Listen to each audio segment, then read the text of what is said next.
జోహార్ తెలంగాణ విద్యార్థి అమరవీరులకు జోహార్ తెలంగాణ విద్యార్థి అమరవీరులకు జై కేసీఆర్ జై కేసీఆర్ జై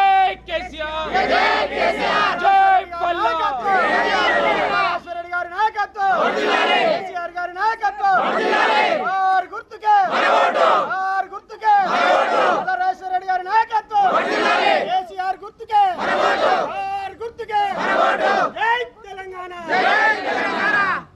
ఆర్ గుర్తుకే జై పల్లా జై పల్లా జై పల్లా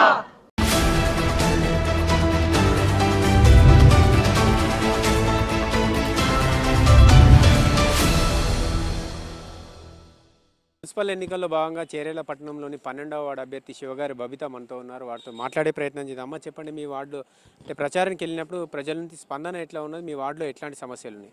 అందరికీ నమస్కారం. నా పేరు శివగారి బబిత. నేను 12వ వార్డు నుండి పోటీ చేస్తున్నాను.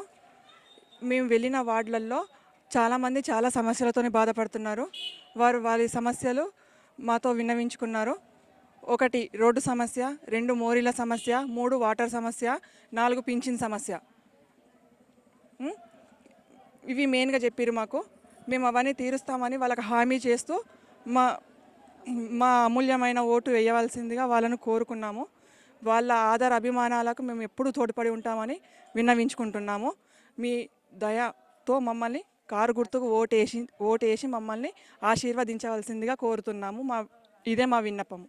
కారు గుర్తును అధిక మెజారిటీతో గెలిపించవలసిందిగా ప్రార్థన. మీ అందరి ఆశీస్సులతో నేను విన్నవించుకుంటున్నాను. జై తెలంగాణ, జై జై తెలంగాణ. మీ కారు గుర్తుకే అమూల్యమైన ఓటు మా కారు గుర్తుకి. నా పేరు శివగారి బబిత. నేను 12వ వార్డు నుంచి పోటీ చేస్తున్నాను కారు గుర్తుకి కౌన్సిలర్గా. సో మనతో పాటు ఇంకా బీఆర్ఎస్ సీనియర్ నాయకులు కూడా మనతో ఉన్నారు. వారితో మాట్లాడితే అన్న చెప్పండి, బీఆర్ఎస్ పార్టీని 12వ వార్డు నుంచి కూడా బీఆర్ఎస్ఏ కాకుండా కాంగ్రెస్ అటు బీజేపీ అభ్యర్థులుగా చాలా పోటాపోటీగా ఉన్నట్టుగా తెలుస్తూ ఉంది. ఎట్లా చూస్తారన్నది? ఈరోజు చేర్యాల మున్సిపాలిటీ 12వ వార్డులో మన శివగారి బబిత అంజయ్ గారు ఈరోజు పోటీలో ఉన్నారు.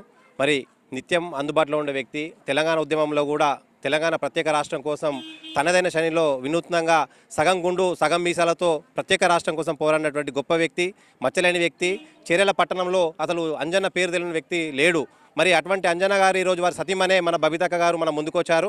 మరి మచ్చలేని వ్యక్తిగా చాలా రోజుల పాటు అంజన్న చాలా సేవలు చేస్తూ ఈ వార్డులో అందరికీ అందుబాటులో ఉంటూ అన్నా అంటే నేను ఉన్నానని చెప్పేసి ప్రతి సమస్యకు కూడా స్పందించే వ్యక్తి అంజన్న గారి సతీమనే ఈరోజు మన బబితక్క మనకు ముందు వచ్చారు.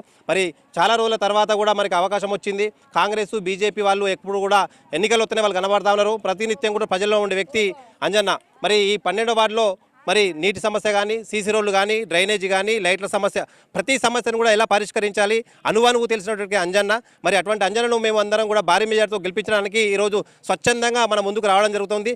ఏదేమైనా ఈరోజు అంజన గారి సతీమణి బబితక్కను మున్సిపల్లో కౌన్సిల్గా పంపాలనే ఉద్దేశంతో ఈరోజు అందరం కంకణం కట్టుకుని కూడా నిర్భయంగా స్వచ్ఛందంగా మేమందరం కూడా గెలిపించడానికి సిద్ధంగా ఉన్నాం. 12వ వార్డుగా ఈరోజు చేర్యాల పట్టణంలో 12వ వార్డుగా బబిత అంజయ్య గారి ఆధ్వర్యంలో ఇలా నేను ప్రచారానికి రావడం జరిగింది. పల్లరాజేశ్వర రెడ్డి గారి స్పందన కూడా బాగుంది. అదేవిధంగా ఆంజనేయులు గారు ప్రతి ఇంటింటికి తెలిసినోడు. వాళ్ళు ఏమనంటారంటే ఏ ఇంటికి పోయినా ప్రచారానికి పోతే అంజన అంటోడు పొద్దున్న లేస్తే మేము మంచి చెడుకు చెప్తే అంజన్న మాకు మా ముందుండి పనిచేసే వ్యక్తి కాబట్టి మేము కారు గుర్తుకు ఓటేసి బబిత అంజయ్యను గెలిపిస్తామని అందరూ బాగా స్పందన వచ్చింది మాకు. జై తెలంగాణ, జై పల్లరాజేశ్వర రెడ్డి. బబిత అంజయ్య 12వ వార్డు నుండి పోటీ చేస్తూ ఉన్నారు. అంజయ్య అనే వ్యక్తి 12వ వార్డులో కాకుండా చేర్యాల మొత్తంలో కూడా ప్రతి ఒక్కరికి తెలిసిన వ్యక్తి. గతంలో కూడా తనకు రాజకీయ అనుభవం ఉన్నది. అదే అనుభవంతో ఇప్పుడు బబిత గారు కూడా ఈ 12వ వార్డు అభ్యర్థిగా ముందుకు వస్తున్నారు. వార్డులో ప్రతి సమస్య తన దృష్టికి వచ్చిందని చెప్తున్నారు. ఈ సమస్యలన్నీ పల్లా రాజేశ్వర రెడ్డి గారి దృష్టికి తీసుకెళ్లి వార్డులో ఉన్న ప్రతి సమస్యను పరిష్కరిస్తానని చెప్పి ఈ సందర్భంగా తెలియజేస్తా ఉన్నారు.